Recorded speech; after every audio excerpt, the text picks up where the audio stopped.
कल हमने पढ़ा था ग्रुप 14 में कार्बन मोनोऑक्साइड की कैसे कैसे उसको हम प्रिपेयर करते हैं, प्रिपरेशन देखा था। आज हम देखेंगे केमिकल प्रॉपर्टीज। उसका फर्स्ट है रिड्यूसिंग प्रॉपर्टीज। आप देख सकते हो स्क्रीन पे रिड्यूसिंग प्रॉपर्टीज में क्या हो रहा है। हमने फेरिक ऑक्साइड को लिया, उसके साथ हमने कार्बन मोनोऑक्साइड को मिक्स कर दिया। तो इससे क्या हो रहा है, जब यहाँ पे हमने हीट टेम्परेचर दिया तो क्या निकल रहा है, आयरन निकल रहा है, मतलब +23 CO2 मतलब कार्बन डाइऑक्साइड निकल रहा है। तो ये क्या करता है, फेरिक ऑक्साइड और कार्बन मोनोऑक्साइड को जब आप रिएक्ट करते हो ना, तो ये मेटल को क्या करता है, ये मेटल को बाहर कर देता है।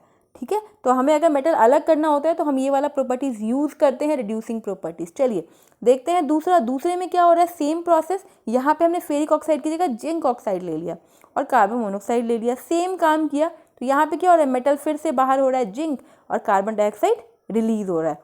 ठीक है, चलिए अब चलते हैं कार्बन डाइऑक्साइड की प्रिपरेशन। तो कार्बन डाइऑक्साइड की प्रिपरेशन जो होती है उसका फर्स्ट प्रिपरेशन है ऑक्सीडेशन ऑफ CN हाइड्रोकार्बन, मतलब कार्बन का ऑक्सीडेशन और हाइड्रोकार्बन का। तो क्या हो रहा है इसमें, ध्यान से देखिए। हमने कार्बन लिया, उसके साथ ऑक्सीजन लिया, राइट। उसमें हमने क्या किया, एक्सेस अमाउंट में हम दे रहे हैं, यहाँ पे दे रहे हैं तो क्या हो रहा है, ये कार्बन डाइऑक्साइड। ये बचपन से पढ़ते आ रहे हैं बच्चों हम कि कैसे CO2 बनता है। तो ये सिंपल सा फंडा है, लेकिन आप देख लो। ठीक है, CO2 की प्रिपरेशन कैसे होती है। एक CO2 की प्रिपरेशन हम क्या करते हैं, मीथेन के साथ करते हैं। तो मीथेन के साथ हमने ऑक्सीजन लिया, राइट, और ये क्या बना रहा है, ये बनाता है कार्बन डाइऑक्साइड और वाटर रिलीज कर देता है। मीथेन वाटर रिलीज करता है। ऊपर वाले में देखोगे आप नॉर्मल कार्बन डाइऑक्साइड बन रहा है, जो कि हम ये चीज़ें बचपन से देखते आ रहे हैं कि कैसे हम कार्बन डाइऑक्साइड बनाते हैं। चलिए अब चलते हैं second method. The first method is what, that is oxidation of CN hydrocarbon. CO2 preparation का सेकंड मेथड देखते हैं, वो है लेबोरेटरी मेथड। लेबोरेटरी मेथड में क्या होता है, तो लेबोरेटरी मेथड के अंदर कैल्शियम कार्बोनेट को हम क्या करते हैं, डाइल्यूट एसिड के साथ रिएक्ट करवाते हैं। तो ये क्या देता है, ये कैल्शियम क्लोराइड के साथ साथ वाटर प्लस कार्बन डाइऑक्साइड हमें देता है, राइट। तो ये हमारा लेबोरेटरी मेथड का टेक्निक है, राइट। चलिए आगे चलते हैं। Third one is commercial method. Commercial method में क्या होता है, यहाँ पे हम कैल्शियम कार्बोनेट लेते हैं, ठीक है, in the presence of heat and temperature. यहाँ पे हीट भी दे रहे हैं, टेम्परेचर भी दे रहे हैं। टेम्परेचर कितना दे रहे हैं, 1600 डिग्री सेल्सियस। तो ये क्या बनाता है, ये it forms CaO and CO2, मतलब इट फॉर्म्स कैल्शियम ऑक्साइड और कार्बन डाइऑक्साइड। तो ये कमर्शियल मेथड है जिसको हम यूज़ करके और हम ये चीज़ें बनाते हैं। तो ये काफ़ी यूज़फुल होता है कमर्शियल मेथड, क्योंकि इसमें बहुत चीज़ें वेस्ट नहीं हो रही। नॉर्मल हमने बस टेम्परेचर दिया तो हमें ये चीज़ें मिल जाती है। चलिए कार्बन डाइऑक्साइड का हमने देखा, अब हम देखेंगे केमिकल प्रॉपर्टीज़ में। तो यहाँ आप देखो केमिकल प्रॉपर्टीज़ का पहला फोटोसिंथेसिस। अब आप बच्चों ये हम पढ़ते आ रहे हैं क्लास 10 से, फोटोसिंथेसिस में क्या होता है। तो देखिए यहाँ पे कार्बन डाइऑक्साइड है, उसको हमने पानी के साथ क्या किया, रिएक्ट करवा रहे हैं in the presence of what, chlorophyll and sunlight. तो क्या बनाता है, वो ग्लूकोज बना देता है, पानी और डाइऑक्सीजन। आप सोचो कार्बन डाइऑक्साइड लिया और क्या दे रहा है हमें, प्रोडक्ट में ऑक्सीजन दे रहा है, राइट। तो very very important photosynthesis plant के लिए। इसीलिए लोग कहते हैं कि प्लीज़ प्लांट को बचाओ, प्लांट को लगाओ, है ना।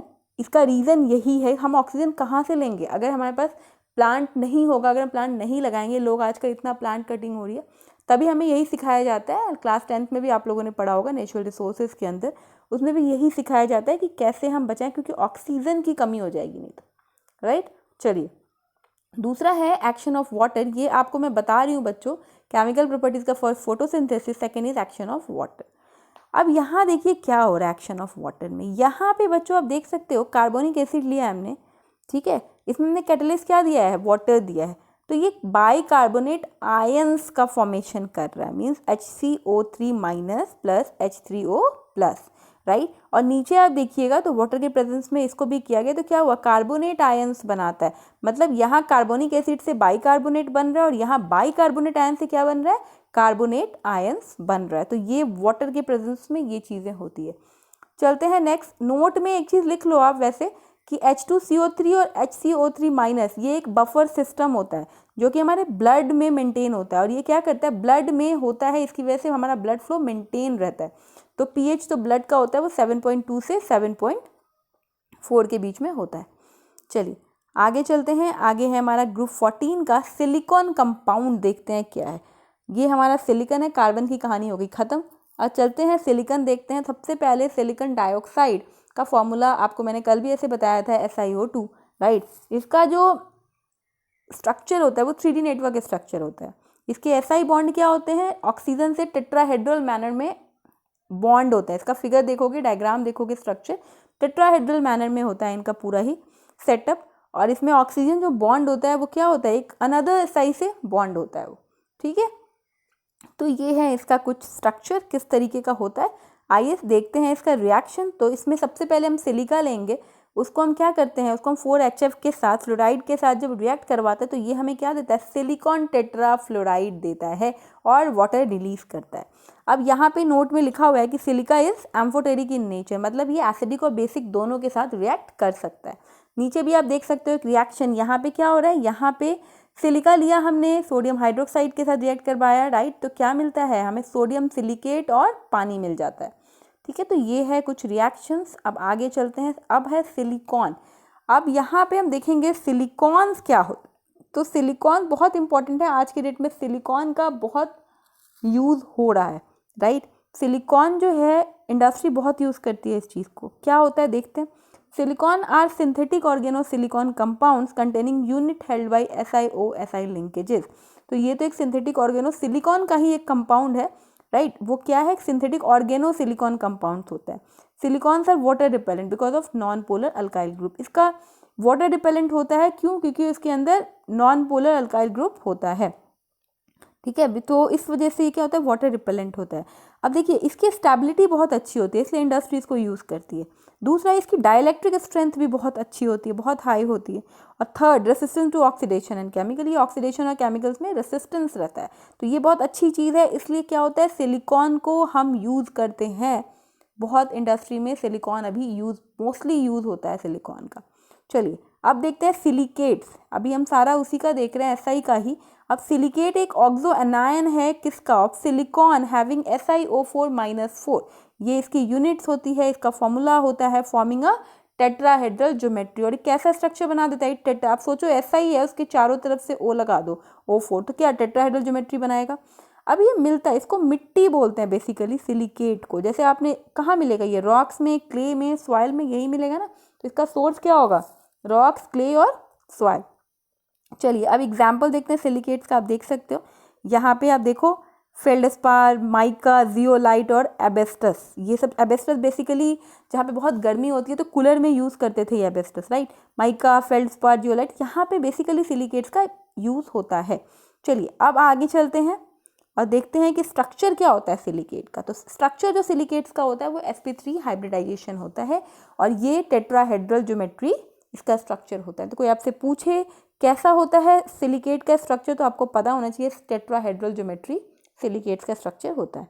चलिए अब चलते हैं जियोलाइट्स के बारे में। अब बेसिकली जियोलाइट्स का यूज़ जो हो रहा है वो वाटर के प्यूरिफिकेशन में होता है, राइट।